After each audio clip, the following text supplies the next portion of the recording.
evening, everybody. It is 6 o'clock on this Wednesday evening. The week's half over for us, and this is your closing comment for today, Wednesday, the 21st, and it is video number 1803. I want to start off by saying that we doubled our position in UNG. The chart on the screen is the UNG chart. Um, the only place that this has closed above where we closed last week on Friday is 271. We closed last Friday at 263 and change, and then Tuesday's high yesterday was 269 and change. The area that I'm talking about is this close back on May 18th at 271.50, and the next day when it topped out at 270.70. So I'm looking for us to break out. We opened to the downside. We closed on the downside yesterday. We opened on the downside today. We added to our position at 21 cents, doubled it. So now we own 10. We had the MACD crossover. And take a look at the daily.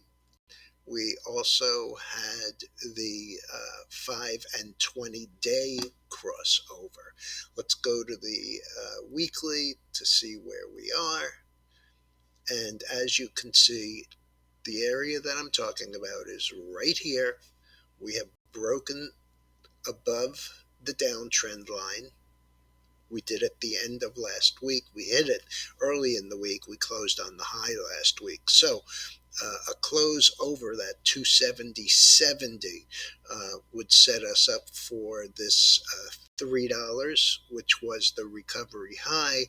We get through that with these moving averages looking the way that they do, and the MACD. I think that we could easily be we could test this 200-week MA at 378, and that would be a tremendous profit for us. So that's where we are. That's the only trade that I made today.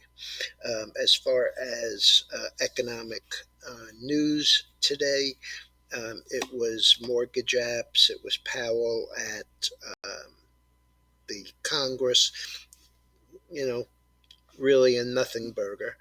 Tomorrow he's at the Senate, so we'll get to hear Chuck Schumer talk to hear his own voice, and we'll see what comes out of it. We also, tomorrow being Thursday's claims day, so we have claims and the current account balance at 8:30. At 10 o'clock, we have existing home sales, which after the housing starts and permits ought to look pretty nice. And then and we also have leading economic indicators for May. And then at 10:30 and 11, we have nat gas inventories and crude inventories.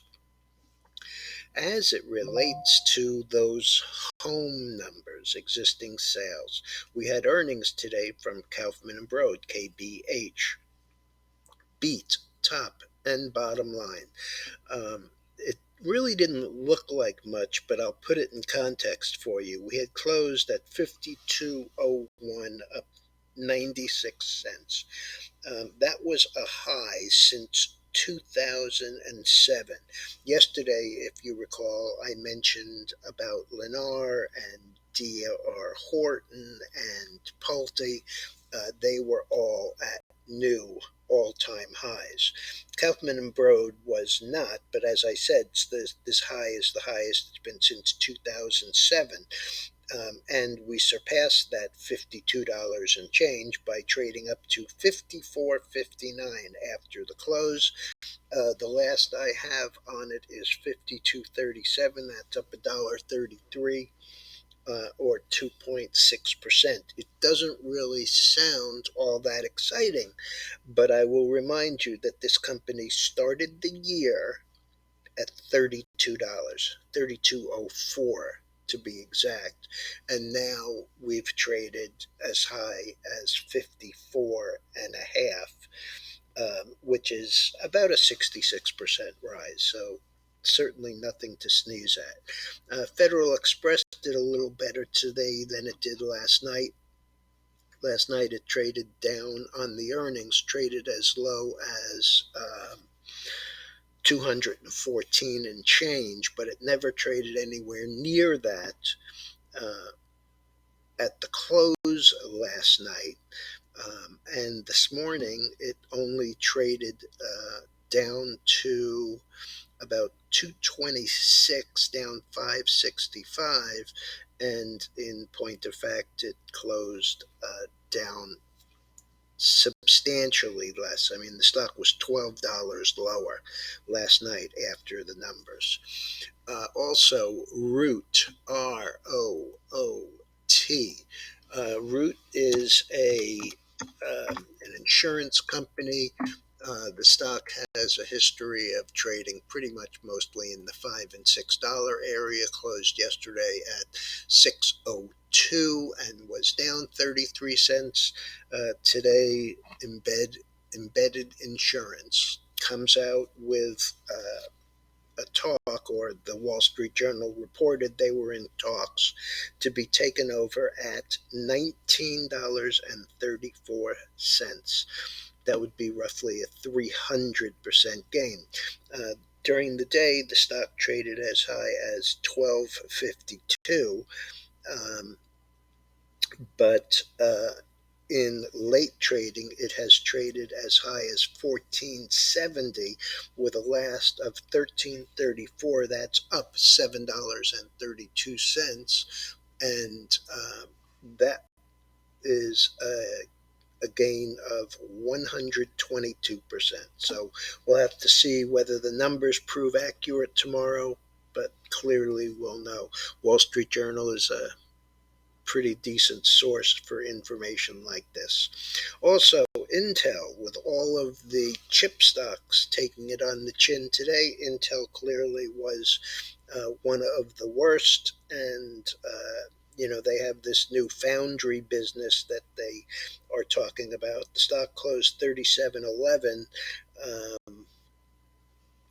which is pretty much a high versus August 22, when it was on its way down from 64 to the ultimate low, which turned out in March to be about $24 and 24.75, 24.75.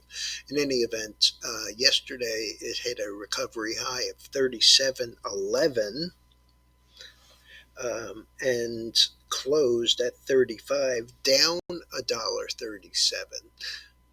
Today it was up for a nanosecond to 35.05. So it was up a nickel at the high of the day, and at the low of the day it was 32.76. The last is 32.90, and 32.90 is down $2.10. So in the last 24 hours or 36 hours of trading, we've gone from 37.11 to 32 and change. Last, as I said, 32.90. Okay, that's all I've got. We have the claims tomorrow, as I mentioned. We had the oil turn around and rally up after coming down. Want to show you the chart on Bitcoin because I've been hollering about it now for 3 or 4 weeks. It's got this great flagging out, which it has broken to the upside. So let's go there. Was up 2,080 today after yesterday's big move. This is on the weekly, as you can see, clearly coming out of that flag. Let's go to the daily. So it came out of it yesterday and closed on the high, and today continued higher. This high back in April 14th, was 31,205. Today's high was 30,925. We may see a new high here just overnight. And the MACD is a nice gentle roll to the upside. Let me see if I can get a little closer in. 5 day through the 20 day to the upside. Can't complain about that. It's a classic chart. Okay, folks, I'll be back first thing in the morning.